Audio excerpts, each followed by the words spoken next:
لاہور میں 20 برس بعد ہونے والی بسنت پر ارکان پنجاب اسمبلی بھی پرجوش ہیں۔ تہوار کی تیاریوں اور اسے محفوظ بنانے پر ان کی رائے جانیں گے علی وقار کی اس رپورٹ میں۔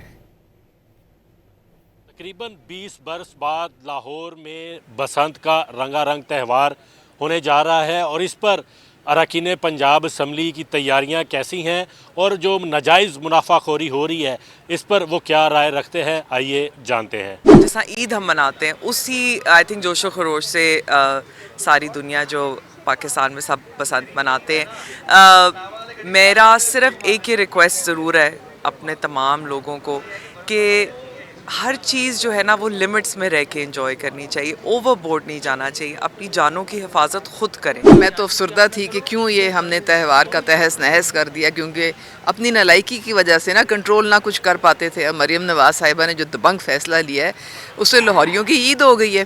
اب یہ دیکھیں، کلر کی بات کرتے ہیں، ٹریڈیشنل تو یلو ہوتا ہے، تو یلو پہن کے کسی کوٹھے پہ جائیں گے اور پتنگ بازی کریں گے۔ جو لوگ منافع خوری کر رہے ہیں ان کے خلاف حکومت کو ضرور ایکشن لینا چاہیے۔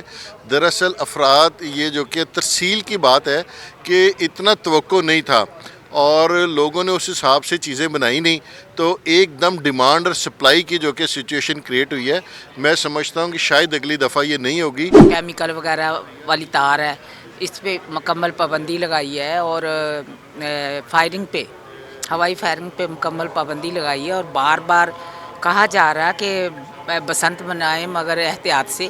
اراکین پنجاب اسمبلی کا یہ کہنا ہے کہ بسنت پر پتنگ بازی ضرور کریں، لیکن احتیاط کا دامن ہاتھ سے مت چھوڑیں تاکہ انسانی جان کو محفوظ بنایا جا سکے۔ لیکن یہ جو ناجائز منافع خوری کی جا رہی ہے، وزیر اعلیٰ پنجاب کے نوٹس لینے کے بعد جلد قیمتیں کم ہوتی دکھائی دیں گی۔ مزید خبریں